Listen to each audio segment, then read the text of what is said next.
Allez, viens. Allez, viens. Oui, oui, oui.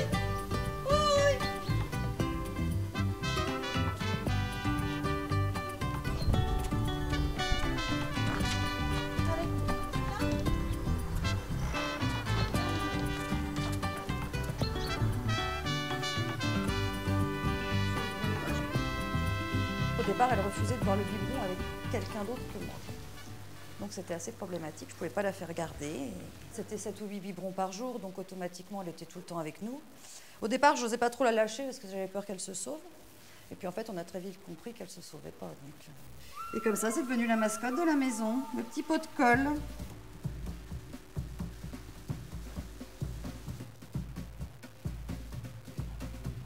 Et dis donc, Indira, t'arrêtes un peu tes bêtises. Toute petite, elles jouaient énormément ensemble. Et puis il a dû s'instaurer une relation de jalousie ou je ne sais quoi. Et maintenant, Indira aime pas trop quand Morgane s'en occupe. Et dès que j'interviens, elle se met entre nous deux. Tu prends le kiwi? Elle est jalouse de maman. Ah bon? C'est-à-dire? Bah, quand je lui fais des câlins et tout, elle vient entre nous et elle me crache dessus. Elle crache dessus? Oui. Ouais. C'est un animal qui est assez exclusif, en fait, cet enfant. Par contre, il y a une chose avec laquelle on a du mal, c'est les petits-enfants. Là, les petits-enfants, elles courent après. Et, avec des tout-petits, je fais attention.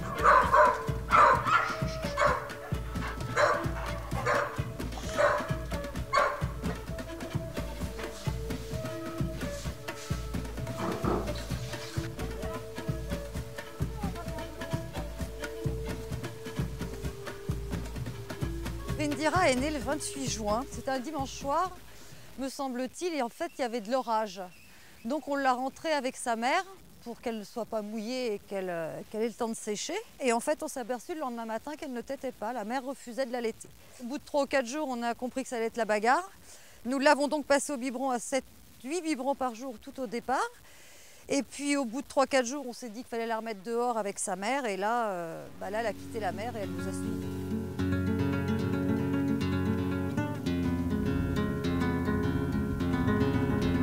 Dalaï, tu es gentil. Alors, papa, maman.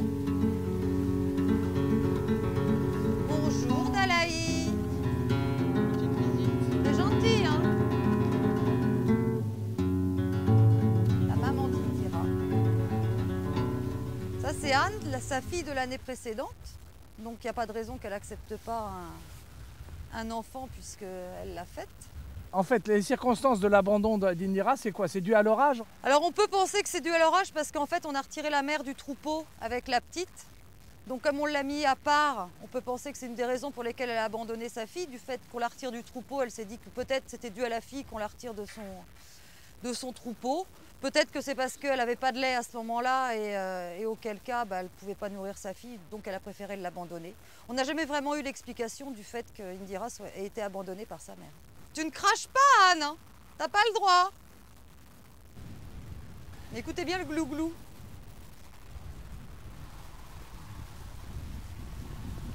C'est une forme d'intimidation.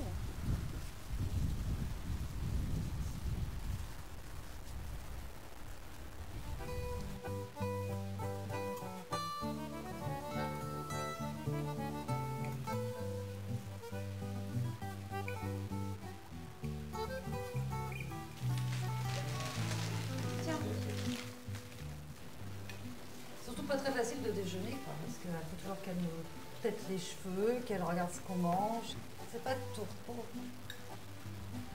Voilà, c'est tout le déjeuner comme ça. Elle va jouer un peu la concierge. Nils.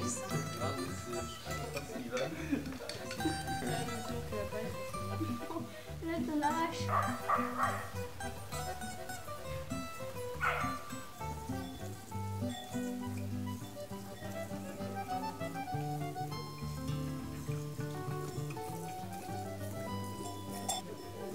Elle fait son tour, elle va dire bonjour aux chevaux. Pendant qu'on nourrit, elle regarde si c'est fait comme il faut. Si le foin est bon, elle goûte. Elle leur lèche le nez comme elle faisait là. Et puis après, elle vient voir quand je tire la vache si ça lui convient, si le lait lui paraît correct.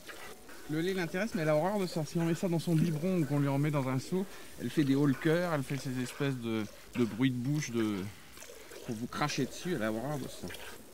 Tout le monde la connaît, personne ne lui dit rien. Les poulains, vous allez voir, si on va les voir, elle va leur sentir le nez à chacun et tout. Ça lui permet de s'apercevoir qu'elle n'est pas toute seule comme animal. Et donc c'est très bien pour elle. Eux, ça les habitue à voir d'autres animaux. Comme ça, ils sont moins surpris quand on les sort. Et puis elle, bah, ça la sociabilise avec son entourage.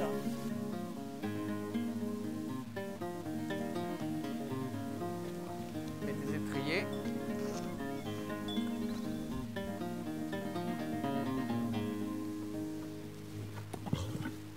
Voilà. Très bien, maintenant on va te faire un petit parcours. Indira participe, elle regarde et en plus ça les habitue à voir autre chose, comme ça après ils ont peur de rien. Elle les suit. Là on la lâche pas parce que quand ils sautent il faut quand même être sérieux parce qu'elle passe pas devant. Bien. Je suis obligée de la tenir parce qu'elle irait bien sauter avec, quoi.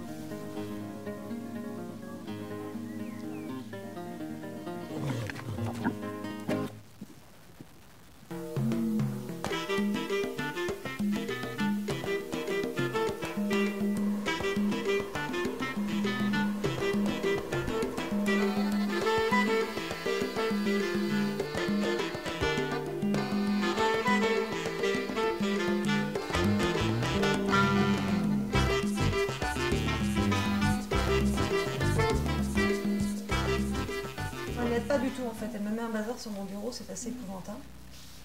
Elle aime beaucoup le papier et je pense qu'on n'a pas la même façon de trier les choses en fait.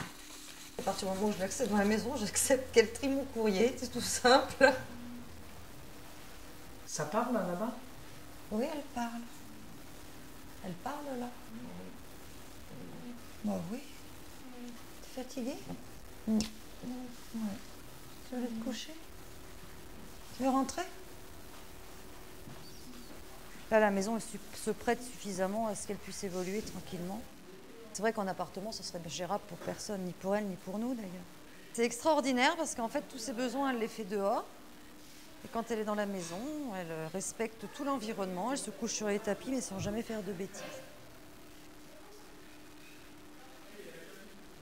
C'est surtout pas un animal de compagnie, c'est un accident, Indira, donc ben, on s'en occupe comme tel, mais moi je ne conseille absolument à personne d'avoir un lama chez soi. C'est pas sa place c'est avec ses congénères et non pas avec des êtres humains. Surtout pas que les gens s'amusent à prendre un lama comme un animal de compagnie, tout simplement parce que ça peut être dangereux. Et que vis-à-vis des enfants, on ne sait jamais ce qui peut se passer. Nous, on fait attention, mais c'est pas toujours facile.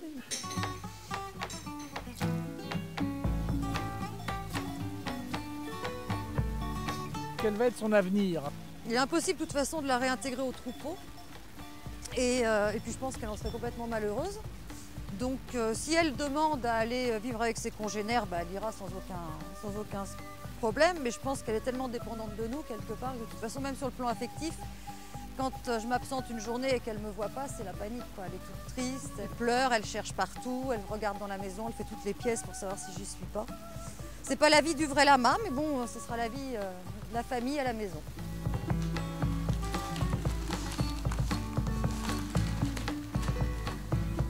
Voilà, je prends celle-là et je lis les autres.